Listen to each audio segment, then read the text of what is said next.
So the couple of extra things here that are involved outside interest groups and political parties and elections and who influences policies. One thing is research organizations. So there are a number of think tanks in Washington, D.C. That serve to produce reports that are oftentimes used by members of Congress to support different public policies. Sometimes they change people's minds, but most part they're kind of self-reinforcing. So for example, as you see down here at the bottom, there are a number of research organizations that are very well known within the Washington community. So the Brookings Institution is, for example, what we call a kind of centrist/liberal type organization.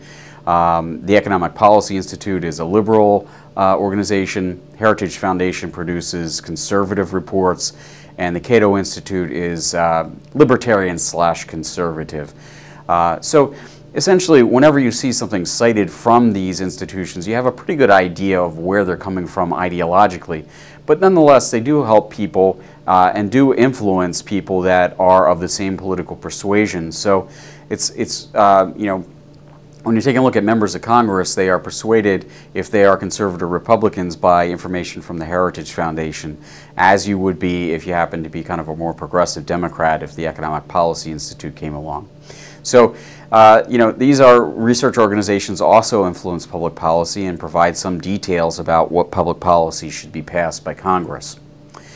Above and beyond that, we can talk about some experts such as state and local government officials.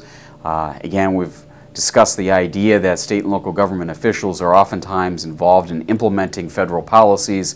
So their experiences with public policy are very important and integral to helping members of Congress make sure that policies are actually achieving their intended goals. So the couple of ways that they kind of influence members of Congress, one is just think about the informal kind of contacts between members of Congress and local officials.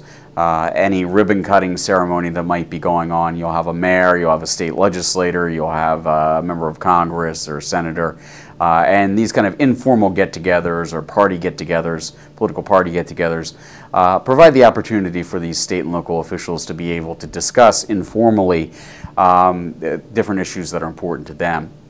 In addition to that, there are a number of national organizations, such as the National Governors Association, the National Conference of State Legislators, U.S. Conference of Mayors for large cities, National League of Cities for smaller cities. There's the National Association of Counties, and on it goes. And these institutions try to affect what goes on in public policy by joining together. There's great force if 50 governors can unite behind something because of the cachet that governors have in the United States. So when the NGA passes a policy resolution, that's usually taken with some method of credibility by members of Congress. And finally, the media obviously has an influence, particularly in the stories that they choose to tell and how they choose to tell those stories in American politics. How about the official policy makers? We talked about kind of the inputs. When we take a look at Congress, you can differentiate between two separate sources of power. One is the individual members of Congress. Obviously, they are the only people that are tasked with actually voting on issues, and ultimately they're tasked with the content of bills and laws. But one thing that we should never sell short is the power of staff to influence members of Congress. And staff is a little bit more complicated than we might otherwise think, because you have different levels of staff for members of Congress. First of all would be their personal staff, and these are the people that essentially run both their offices in Washington, D.C. and their district offices. The D.C. offices are more policy-oriented, keeping the member of Congress up to date on individual issues of public policy, and the district offices, usually there are 2 to 3, sometimes 4 in House members' districts, that are spread around so that when people have problems with government, constituency problems, they can come and talk to them. So if your grandmother's not getting her Social Security check, you can go and you can talk to these member of Congress's staff members in the constituency offices in the district. Now, all these personal staff exist for one purpose, and that is basically to promote the career of that member of Congress. Right? On the other hand, you also have very important staff at the committee and subcommittee levels as well.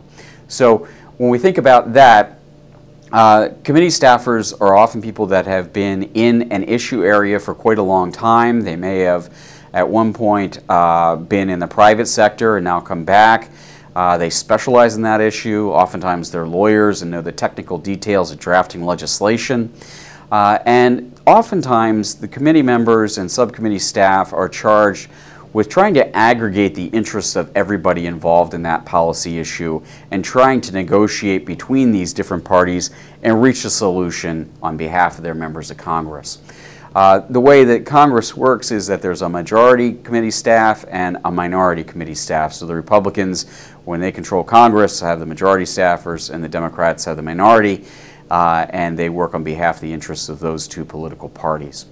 In addition to that, there are institutional staff, and these are essentially organizations which are tasked with essentially trying to be nonpartisan organizations. The Congressional Research Service is an organization that will take any policy issue that a member of Congress is interested in and write up a report from the perspective that member wants. So, say for example, you want to take a look at gun regulation, how often after a tragedy, a mass shooting, what type of bills are usually offered, what have been the likelihoods of those bills passed. You'd say, hey, Congressional Research Service, can you kind of give me a detailed overview and report of how this happens and what happens, and they would write that up for you. There are a bunch of policy analysts.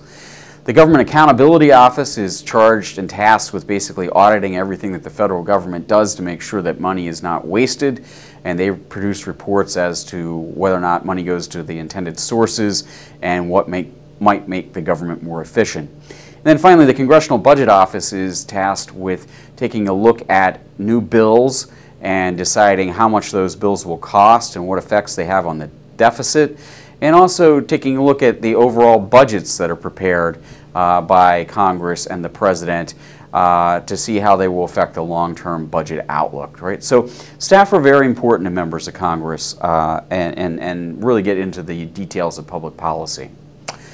At the federal level, we can also talk in terms of the executive branch staff, and there are really two ways to look at this.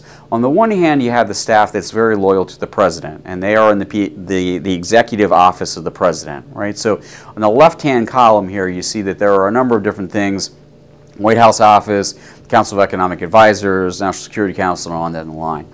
These people were tasked with providing the president information. They are usually political hires or people brought in by the president when the administration changes, and they're there for the sole purpose of providing the president information and furthering the president's agenda. On the right-hand side, on the other hand, you have administrative agencies, which are what we consider to be the permanent bureaucracy, right? And they are, as we will kind of learn in future discussions, they are part of the Iron Triangle, right? They exist above and beyond any political time related to Congress or to the President. The Department of Transportation will be there after President Trump. The Department of Education most likely will be there after President Trump, right? These are permanent bureaucracies who have their own agendas and sometimes provide blowback to the President. They have their own constituencies and are fundamentally different. And you can see here, if you get out your magnifying glass, you can take a look at the central part here, which is the president and everybody that's below the president in those executive agencies. There are quite a few people that report there. And then finally, I don't think that we oftentimes consider the Supreme Court and our judicial system to be related to official policy making. However, the Supreme Court is integrally involved in making public policy in the United States through their power of judicial review. And judicial review is essentially the ability of the Supreme Court to be able to determine, as the final arbiter and authority on this, the constitutionality of actions undertaken by the President, Congress, and state and local governments. So this can result in massive public policy shocks to the American public. So there are two cases right here that are probably the two most well-known cases in recent years. Brown versus Board of Education essentially desegregated schools.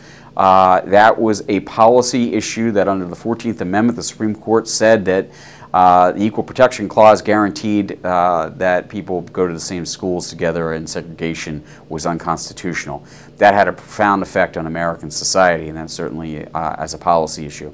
Roe versus Wade in 1973 essentially changed the criminalization of abortion in a number of different states and created the trimester system for abortion regulation in the U.S. That certainly has had a profound effect on public policy in the United States, if also had a profound effect on partisanship and politics as well.